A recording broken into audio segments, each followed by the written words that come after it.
نہ معلوم کیوں اگلے چند دنوں میں سعادت سلمان کے وکیل دوست نے فسخ نکاح کے کاغذات تیار کر کے وجاہت کے حوالے کر دیے۔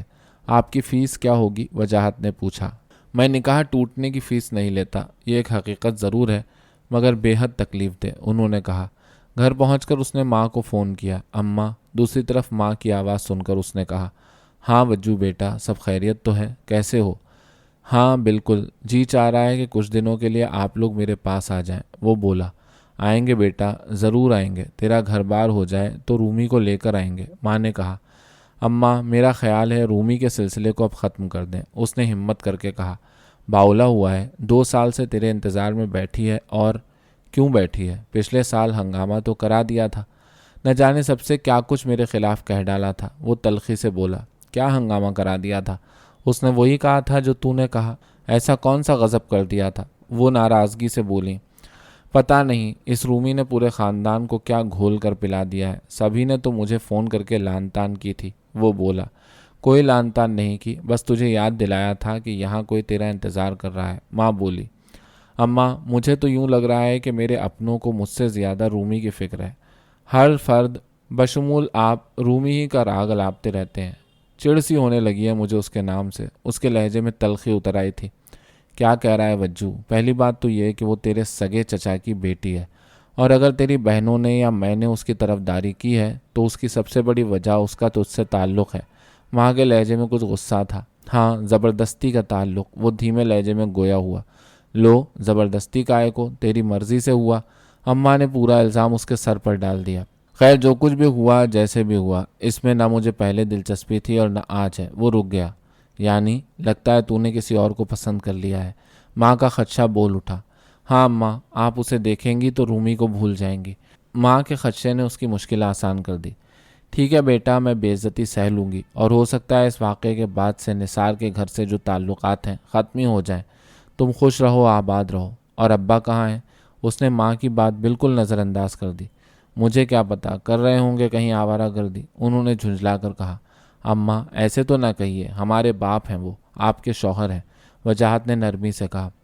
پتہ نہیں شوہر ہیں کہ نہیں، ہاں تمہارے باپ ضرور ہیں، اور تم نے انہی کی پیروی کی ہے کہ ان کی پیروی کرتا تو رومی آج یہاں ہوتی، چاہے میں اسے پسند کرتا یا نہ کرتا۔ اس کے منہ سے اچانک یہ جملہ نکل گیا۔ کیا مطلب ہے تمہارا؟ اماں کے لہجے میں حیرت اور سرزنش تھی۔ یہی جو کہہ رہا ہوں، آخر ابا نے تو اتنی عمر آپ کے ساتھ گزاری ہے بغیر اپنی مرضی کے۔ اس کے ذہن کی ہر سوچ لفظوں کا لبادہ پہن رہی تھی۔ جب سے سعادت سلمان نے اس کے والدین کی شادی کا واقعہ سنایا تھا، ذہن طرح طرح کی سوچوں کی آماجگاہ بن چکا تھا۔ کیا فضول بک رہا ہے وجو، ساری عمر تم لوگوں پر لگا دی اور آج میری کوئی حیثیت ہی نہیں رہی۔ باپ کے ہمنوا ہو کر مجھے قصوروار بنا دیا، ماں نے تیز لہجے میں کہا۔ اوہ اچھا چھوڑیے اس قصے کو، ابا سے بات کرائیے۔ اس نے اصرار کیا۔ بتایا تو ہے وہ یہاں نہیں ہے، بھولے بھٹکے گھر آ گئے تو بات کرا دوں گی۔ وہ رک گئیں۔ مگر میرے بچے ایک بار پھر سوچ لیں، وہاں کی شادیوں کا انجام کچھ اچھا نہیں ہوتا۔ ماں کے لہجے میں لجاجت تھی۔ ہمارے ہاں شادیوں کے بھی کون سے اچھے انجام ہوتے ہیں۔ عام طور پر میاں بیوی میں کوئی ذہنی ہم آہنگی نہیں ہوتی، ایک دباؤ میں، مجبوری میں زندگیاں گزارتے ہیں، اور اچھا 4 دن میں سب کچھ ہی بدل گیا۔ خیر یہ بتا کہ لڑکی کون ہے، کیسا خاندان ہے، مسلمان ہے یا نہیں، نام کیا ہے؟ انہوں نے ایک سانس میں کئی سوال کر ڈالے، اور وجاہت مسکرا اٹھا۔ پھر اس نے مختصراً ماں کو ایزابیل کے بارے میں بتایا۔ ارے نام سے تو مسلمان لگتی ہے، امریکہ میں پیدا ہوئی ہوگی۔ انہوں نے رائے زنی کی۔ ہاں، اب ابا آ جائیں تو میری بات کرا دیجیے گا۔ میں چاہ رہا ہوں کہ آپ دونوں یہاں آ جائیں اور اپنی بہو کو اپنے ہاتھوں لے کر آئیں۔ اس نے کہا، دیکھیں گے، مگر بیٹا وہ رومی کے لیے۔ اماں آپ ختم کریں اس قصے کو۔ اچھا میں چلتا ہوں، ابھی ابا کے سوا اور کسی سے اس معاملے کا ذکر نہ کیجیے گا، وجاہت نے تاکید کی اور فون بند کر دیا۔ وہ بہت دیر تک بالکل بے حس و حرکت بیٹھی رہیں۔ انہیں یقین نہیں آ رہا تھا کہ وجاہت وہ سب کر گزرا جس کا انہیں گمان تک نہ تھا۔ کمرے کا اندھیرا جانے کب تک ان کے آنسو سمیٹتا رہا۔ آمنہ بیگم، اندھیرے میں کیا کر رہی ہو؟ سخاوت کی بھاری آواز پر انہوں نے جلدی سے خود کو سنبھالنے کی کوشش کی۔ انہوں نے بتی جلائی، غور سے بیوی کے چہرے کو دیکھا۔ ارے کیا ہوا؟ کچھ نہیں، وہ وجاہت کا فون تھا۔ بمشکل انہوں نے کہا۔ خیریت تو ہے؟ وجو ٹھیک تو ہے؟ سخاوت ایک دم ہی گھبرا گئے تھے۔ ہاں مگر مگر وہ اپنی شادی ختم کرانا چاہ رہا ہے، وہ بولیں۔ سخاوت نے اطمینان کا اظہار کیا۔ میں تو پریشان ہو گیا تھا، اور آمنہ بیگم یہ تو ہونا ہی تھا۔ مجھے تو اسی وقت اندازہ ہو گیا تھا جب اس نے یہاں سے جانے کا ارادہ کیا تھا، وہ بولے۔ سخاوت وہ رو پڑیں۔ ارے رونے سے کیا ہوگا، ہمت سے کام لو۔ انہوں نے بیوی کو سہارا دیا۔ خاصی دیر تک وہ شوہر کے سینے سے لگی اپنے دکھ کو ہلکا کرتی رہیں۔ چلو نثار کے گھر چلتے ہیں، انہیں سمجھا لیں گے۔ جب ان کی طبیعت سنبھلی تو سخاوت نے تجویز دی۔ نہیں، میں کیا منہ لے کر وہاں جاؤں گی، تم کسی وقت نثار میاں سے بات کر لینا، وہ مسیری پر بیٹھتے ہوئے بولیں۔ وہ تو میں کر ہی لوں گا۔ اور کیا کہہ رہا تھا وجو؟ انہیں صرف اپنے بیٹے سے دلچسپی تھی، اور آمنہ بیگم نے اپنی اور بیٹے کی پوری گفتگو سنا دی۔ چلیں گے آمنہ بیگم، ہمارا اکلوتا بیٹا ہے، اس کی خوشی میں ہم نہیں شریک ہوں گے تو کون ہوگا؟ وہ کیسے تنہا پردیس میں ہمارے ارمان اور خواہشات کا بوجھ اٹھائے گا؟ تم دلہن کے لیے زیورات، کپڑے وغیرہ خرید لینا، اور روپے پیسے کی فکر نہ کرنا، جتنی ضرورت ہوگی میں دوں گا، وہ خوشی سے بولے۔ ہائے، یہ تم کو آج کیا ہو گیا ہے؟ آمنہ بیگم کے لبوں پر مسکراہٹ اتر آئی تھی۔ بیٹے کی شادی میں باپ کی بھی تو کچھ ذمہ داری ہوتی ہے، وہ بولے۔ کرایہ خرچہ کہاں سے آئے گا؟ قرض ادھار کرو گے؟ انہوں نے پوچھا۔ سب انتظام ہے میرے پاس، وہ مسکرائے۔ کیسا انتظام؟ اصل بات روپے کی ہے۔ کہا تو ہے کہ سب انتظام ہے۔ شادی سے کچھ عرصہ قبل میں نے زمین خریدی تھی۔ نثار نے تو گھر بنا لیا تھا، مگر میں نے وہ زمین 8-10 سال پہلے یہ سوچ کر بیچ دی تھی کہ اس کا روپیہ ہم دونوں کے بڑھاپے میں کام آئے گا، اور وہ روپیہ میں نے بینک میں ڈال دیا تھا۔ انہوں نے تفصیل بتائی۔ لو، میں بچوں کی شادیوں میں روپے کے لیے پریشان رہی، مگر تم نے ذکر تک نہیں کیا۔ قرض ادھار کر کے تو دونوں لڑکیوں کی شادیاں کی، اور تم نے آج تک مجھ سے یہ بات چھپائی کیوں؟ آمنہ بیگم کے لہجے میں شکایت تھی۔ چھپائی تو نہیں، بڑی ضرورت آ پڑی ہے تو اب خرچ ہوگا۔ لڑکیوں کی شادی تو خیر سے ہو ہی گئی ہے، اور اگر اس وقت روپے کا انتظام نہ ہوتا تو شاید یہی روپیہ خرچ ہو جاتا۔ اور خود سوچو، اگر ایسا ہو جاتا تو آج ہم اس موقع پر کتنے محتاج ہوتے، انہوں نے کہا۔ گو کہ سخاوت کی بات میں انہیں وزن نظر آیا، لیکن اس بات کا خاصا افسوس تھا کہ سخاوت نے آج تک انہیں اس روپے سے لا علم رکھا۔ لیکن اس وقت مصلحت کا تقاضا یہی تھا کہ وہ خاموش رہیں۔ کیا سوچ رہی ہو؟ سخاوت کو ان کے چہرے پر کسی گہری سوچ کا احساس ہوا۔ کچھ نہیں، وجو تم سے بات کرنا چاہ رہا تھا، وہ کمرے سے نکلتے ہوئے بولی۔ تقریباً آدھ گھنٹے کے انتظار کے بعد وجاہت سے رابطہ ہو گیا۔ بیٹے کی آواز سن کر وہ کھل اٹھے۔ کیسے ہو بیٹا؟ ان کی آواز میں پیار ہی پیار تھا۔ ٹھیک ہوں، میں آپ کے فون کا انتظار کر رہا تھا۔ آپ بند کیجئے، میں ملاتا ہوں، اس نے کہا۔ نہیں ٹھیک ہے، 10 منٹ کی کال ملوائی ہے۔ تمہاری ماں کہہ رہی تھی کہ تم کہیں شادی کرنا چاہ رہے ہو، انہوں نے ایک دم ہی پوچھ لیا۔ جی، میں آپ لوگوں کا ٹکٹ بھجوا دوں گا، اس نے کہا۔ اللہ مبارک کرے بیٹا، مگر ٹکٹ بھجوانے کی ضرورت نہیں ہے، ہم دونوں آئیں گے۔ میرے پاس اتنا پیسہ ہے کہ اس وقت نہ تمہیں اور نہ ہمیں کسی قسم کی پریشانی ہوگی، انہوں نے خوشی سے کہا۔ آپ کی صحت تو ٹھیک رہتی ہے؟ وجاہت نے پوچھا۔ اگر کچھ خرابی تھی بھی تو تمہاری شادی کا سن کر ٹھیک ہو گئی ہے۔ اچھا یہ بتاؤ کہ لڑکی کون ہے، کیسی ہے، کیا نام ہے؟ انہوں نے ایک ساتھ کئی سوال کر ڈالے۔ اس نے ایزابیل کے بارے میں تفصیل بتائی۔ اس نکاح کے سلسلے میں کیا کر رہے ہو؟ انہوں نے پوچھا۔ آج ہی ایک وکیل کے ذریعے قانونی خط بھیج دیا ہے نثار چچا کے گھر، وجاہت بولا۔ ٹھیک ہے بیٹا، افسوس تو ضرور ہوا، مگر خوشی اس بات کی ہے کہ تم نے مکمل ایمانداری سے کام کیا ہے۔ یہاں کی فکر نہ کرنا، میں سنبھال لوں گا، انہوں نے بیٹے کو تسلی دی اور اطمینان دلا کر فون بند کر دیا۔ وہ گنگناتے ہوئے کمرے سے نکل کر برآمدے میں آئے۔ آمنہ بیگم؟ تو بیٹے سے بات ہو گئی؟ آمنہ بیگم نے میز پر برتن لگاتے ہوئے کہا۔ ہاں چلو آج باہر کھانا کھاتے ہیں، کسی بہت اچھے سے ریستوراں میں۔ آج میں بہت خوش ہوں، میرے بیٹے نے محبت کی ہے، محبت، وہ لہکے۔ اے لو، تمہیں کہاں سے محبت کی قدر آ گئی؟ آمنہ بیگم نے چھیڑا۔ قدر نہ ہوتی تو آج بھی اکیلا ہی ہوتا اور تم کسی اور کی ہو چکی ہوتی، وہ مسکرائے۔ اچھا چلو دیر نہ کرو۔ ٹھیک ہے، ذرا منہ ہاتھ تو دھو لوں، تیار تو ہو جاؤں، برسوں بعد ہم ساتھ جا رہے ہیں، یہ کہتی ہوئی وہ اپنے کمرے کی طرف بڑھ گئیں۔ 2 دن سکون سے گزر گئے۔ مولانا خیرہ یا تو خاموش ہو گئے تھے یا کوئی اور حکمت عملی مرتب کر رہے تھے۔ اس دن وجاہت کو بینک میں کچھ کام تھا، ذرا دیر میں دکان پر پہنچا۔ کچھ لوگ سامان کی خریداری کر رہے تھے، ساتھ ساتھ مولانا خیرہ بھی موضوع گفتگو تھے۔ بھائی جی یہ خبر پڑھی؟ سعید نے تازہ اخبار جو صبح ہی آیا تھا اس کے سامنے کر دیا۔ کیسی خبر؟ اس نے حیرت سے پوچھا۔ یہ مولانا خیرہ، سعید نے خوشی بھرے لہجے میں کہا۔ اس نے ایک نظر سعید کے مسکراتے چہرے کو دیکھا، پھر تیزی سے خبر پر نظریں دوڑانے لگا۔ بیچارے مولانا خیرہ، اس کے منہ سے بے ساختہ نکلا۔ بیچارے کہ حضرت جیسی کرنی ویسی بھرنی۔ سعید بولا، کیا لکھا ہے اخبار میں؟ مجھے بھی تو بتاؤ۔ ادھر گاہک بھی مولانا پر باتیں کر رہے ہیں۔ رشمی قریب آتے ہوئے بولی، سبھی نے اخبار پڑھ لیا ہوگا۔ سعید ہنسا۔ اخبار میں پورا واقعہ لکھا ہے اور مولانا نے جو جھوٹ بولے وہ بھی۔ اور یہ سنو آخر میں، دریں اثنا مولانا کے صاحبزادے اپنی غیر مسلم گرل فرینڈ کے ساتھ گھر میں داخل ہوئے اور اخبار نویسوں کی آمد کی وجہ دریافت کی۔ جب انہیں واقعہ بتایا گیا تو انہوں نے حیرت سے کہا کہ ڈیڈ کو کسی ماہر نفسیات کو دکھانا پڑے گا۔ سو رشمی یہ ہے، سانچ کو آنچ نہیں۔ سعید بولا، آج تو بڑی بامحاورہ گفتگو کر رہے ہو۔ وجاہت مسکرایا۔ جھوٹے کا منہ کالا۔ سعید لہکا، چلو جھوٹے کو بعد میں کوسنا، کاؤنٹر پر لائن لگنا شروع ہو گئی ہے، وجاہت نے کہا، اور وہ مستعدی سے گاہکوں کو نمٹانے لگا۔ صبح ابھی وہ بستر میں ہی تھا کہ فون کی گھنٹی بجنے لگی۔ دوسری طرف سعید تھا۔ بھائی جی، مولانا خیرہ کو رات پولیس پکڑ کر لے گئی۔ اس نے خبر سنائی۔ ارے کب؟ کیا ہوا؟ وجاہت ہڑبڑا کر اٹھ گیا۔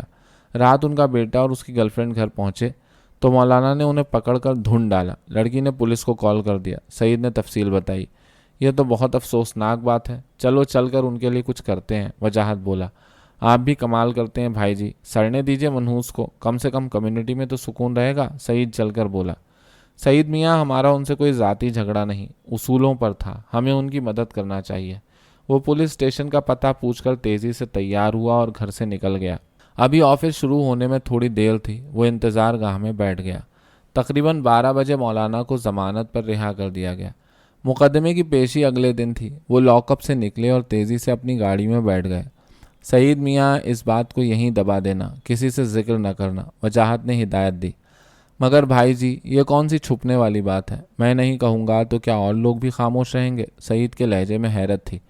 ٹھیک ہے، کوئی کہے، ہمیں کیا، مگر ہمیں تو برائی پھیلانے سے بچنا چاہیے۔ اس کا لہجہ ناصحانہ ہو گیا تھا۔ بھائی جی، بات یہ ہے بیٹے کہ برا وقت کسی پر بھی آ سکتا ہے۔ سعید کا جملہ پورا ہونے سے پہلے وجاہت کہہ اٹھا، مگر بھائی جی، انہوں نے جو ہم لوگوں کے ساتھ کیا؟ اس نے پوچھا۔ ہاں، برا کیا، مگر ان کے ساتھ بھی تو برا ہوا۔ ایک شخص جو مسجد کے ممبر پر اذان دیتا ہے، نماز کی امامت کرتا ہے، کمیونٹی میں مذہب کے حوالے سے پہچانا جاتا ہے، تم خود سوچو کیا گزری ہوگی اس پر اس قسم کے واقعے سے۔ اور پھر خدا کا بندہ وہ بھی ہے، ہم اور تم منصف نہیں، بس ایک تلخ واقعہ سمجھ کر بھول جاؤ۔ وجاہت گاڑی میں بیٹھتے ہوئے بولا، بھائی جی، مجھے نہیں معلوم کہ آپ ایسے کیوں ہیں، اتنا اچھا ہونا بہت مشکل کام ہے۔ سعید نے پرسوچ لہجے میں کہا اور وجاہت زور سے ہنس پڑا۔ گویا اب نارمل ہوں، مگر سعید میاں، بنیادی طور پر میں ایک کمزور اور ڈرپوک انسان ہوں اور بس، وجاہت نے کہا۔ اگلے دن مولانا خیرہ کی پیشی تھی۔ عدالت کا فیصلہ تھا کہ سوشل سروسز والے وقتاً فوقتاً مولانا کے گھر کا چکر لگاتے رہیں گے اور ان کی نگرانی کرتے رہیں گے۔ مولانا خیرہ کو اپنے بیٹے کی گرل فرینڈ سے معافی مانگنا ہوگی، مولانا کے معقول علاج کا بندوبست کیا جائے گا اور عدالت کسی ماہر ڈاکٹر سے اس امر کی جانچ کرائے گی کہ مولانا نے وقتی اشتعال میں آ کر ہاتھ اٹھایا تھا یا یہ کوئی ذہنی بیماری ہے، اور تمام خرچوں کی ذمہ داری مولانا اٹھائیں گے، اور آئندہ اگر اس قسم کا واقعہ رونما ہوا تو مزید تادیبی اقدامات کیے جا سکتے ہیں۔ مولانا خیرہ سر جھکائے عدالت کے کمرے سے باہر نکلے۔ ان کا چہرہ ستا ہوا تھا اور برسوں کے بیمار لگ رہے تھے۔ وجاہت پر ان کی نظر پڑی، ایک لمحے کو ٹھٹکے اور پھر خاموشی سے گاڑی میں بیٹھ کر چلے گئے۔ ہفتے کی شام وہ خلاف معمول نرسنگ ہوم سے جلدی آ گیا۔ ایک عجیب سی بےقلی کا شکار تھا۔ وہ آج اپنے مخصوص بار بھی نہیں گیا تھا، سیدھا گھر آ گیا تھا۔ چند روز قبل خریدی گئی کتابوں کی ورق گردانی کرنے لگا۔ اچانک اسے کبیر اور رومی کا خیال آ گیا اور ایک لمحے کو خود پر شرمندگی ہوئی کہ اس نے پلٹ کر انہیں پوچھا تک نہیں۔ اس نے فون ملایا۔ دوسری طرف کبیر نے بہت گرم جوشی کا مظاہرہ کیا۔ وہ تھوڑی دیر ان کی صحت کے بارے میں گفتگو کرتا رہا اور انہیں اپنا خیال رکھنے کی ہدایت بھی کی۔ وجاہت، میرا خیال رکھنے والی تو موجود ہے، آپ کو ضرور ہدایت دوں گا کہ اپنی صحت کا خیال رکھیے۔ عمر میں آپ مجھ سے خاصے چھوٹے ہیں۔ وہ بولے، میں بالکل صحت مند ہوں۔ اس نے کہا، ابھی مجھے ایک جگہ جانا ہے، رومی باہر گئی ہوئی ہے، میرے بچپن کا ایک دوست آیا ہوا ہے، اسے کچھ خریداری کرنا تھی، میں تو نوکری پر تھا، سو یہ ڈیوٹی رومی کو انجام دینا پڑی۔ اب وہ آتے ہی ہوں گے، میں رومی سے آپ کے فون کا بتا دوں گا۔ وہ فون بند کر کے صوفے پر دراز ہو گیا۔ یہ دوست کون ہے؟ تنہا ہے یا بیوی ساتھ ہے؟ اور پھر وہ اپنے حماقت انگیز خیال پر زور سے ہنس پڑا۔ وہ اٹھا، اپنا حلیہ درست کیا اور گھر سے نکل پڑا۔